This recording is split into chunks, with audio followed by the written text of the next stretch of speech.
Weirdly enough, other rooms, like, I'll be upstairs in my office playing a game and everything is fine, but I feel kind of scared to leave and go downstairs. Then when I'm downstairs watching TV, I'll be fine again, but then I'll be scared to go upstairs. I mean, I'm not terrified or too scared to actually do it, but just this nagging feeling that something is wrong or will happen. I just feel safe in whatever space I'm in and uneasy to leave that space. I leave pretty much all my room's doors open because of this. If there is a closed door, when I'm home alone, a part of my brain is like there is a murderer on the other side of it. Someone watching me from outside the windows. I always close the blinds first then switch on the lights. I had this fear as a child. Refused to look out windows at night. I also didn't like to shower or vacuum when I was home alone. I guess BC I wouldn't hear someone trying to break in. Choking and not being able to heimlich myself. Falling in the shower, dying and having someone find my wet naked corpse. Not having anyone around to realize I didn't come home at night. My neighbor and I are friends. He's like 60 and grumpy and my favorite person to be around. He checks on me pretty regularly. I'll text him if I'm staying out all night. He lets my dog out if I'm gone too long. He'll call if he hasn't seen me all day. I call him if I haven't seen him. I have his emergency contact info and he has mine. That my family will come home sooner than expected and ruin my me time. That's such a mood. No longer a problem for me living alone, but I basically became nocturnal so that I could have some guaranteed me time when people were asleep.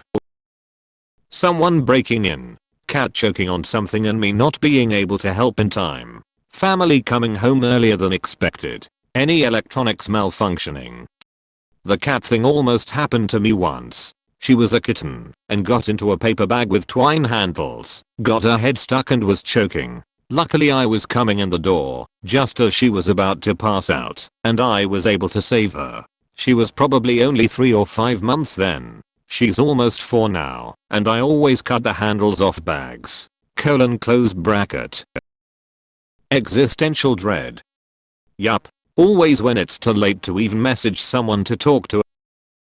Burglars. I'm more scared of humans than any supernatural beings out there. My house got robbed years ago. It was a good thing nobody was home and nobody got hurt. The whole place was ransacked and they took my brother's laptop.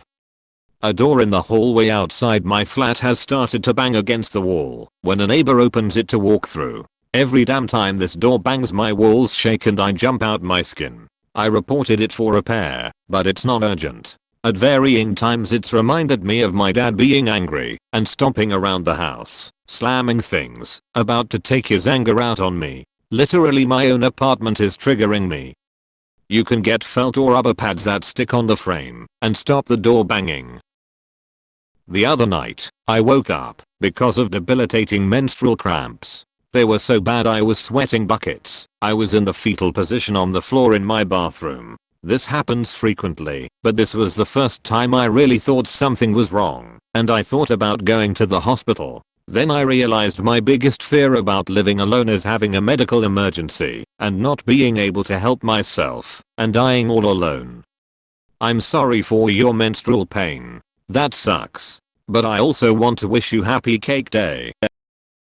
Hearing the distorted sound that the ice cream van in my town makes. I lived in a town where for some unholy reason the ice cream truck would laugh before playing its haunting jingle. One of my dogs barking in the middle of the night. Neither are huge barkers, so when they do, it freaks me out. It's usually just the neighbor coming home late or a cat they heard in the backyard. But my heart beats so fast whenever it happens. My partner was away for one night last week and everything was fine until my dog decided to randomly start barking at around midnight. At nothing. Had to go through the whole house with him and back to bed. Choking. I chew much more carefully and take much smaller bites when I'm home alone. I'm terrified of choking to death with no one to help. I'm also very scared of choking to death. I'm so glad to see others on here chew more carefully when alone. Hearing noises from an unoccupied room, watching Dateline. Dateline is terrifying. I once fainted while home alone. I already woke up on the floor before I could realize what had happened. I'm pretty scared that it will happen again and that I will hit my head the wrong way and die, or that I break something.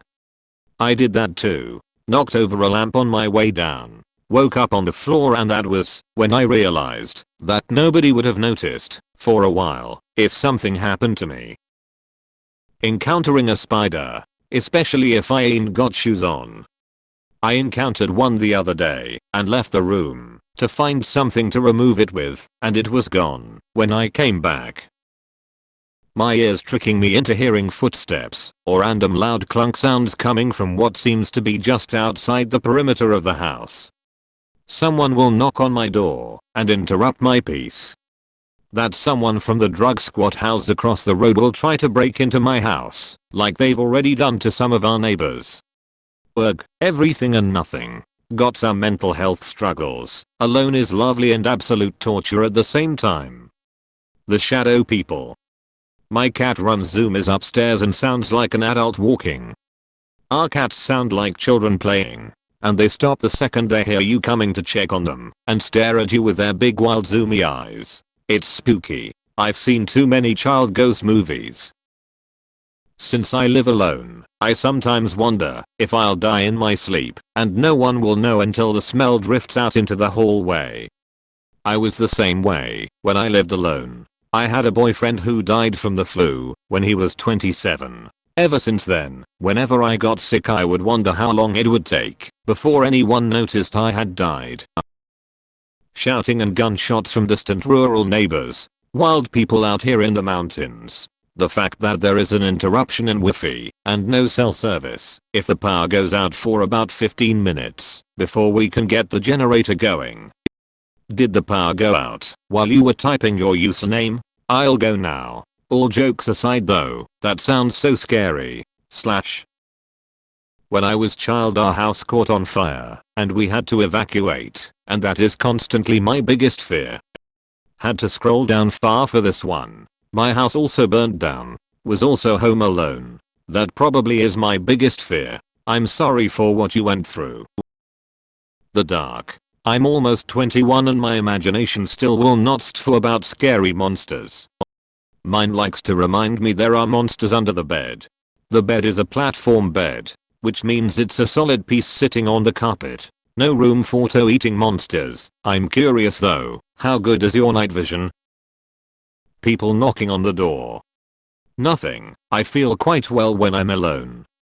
When you hear the floor creaking and it's just one of your fat cats. Ha ha ha.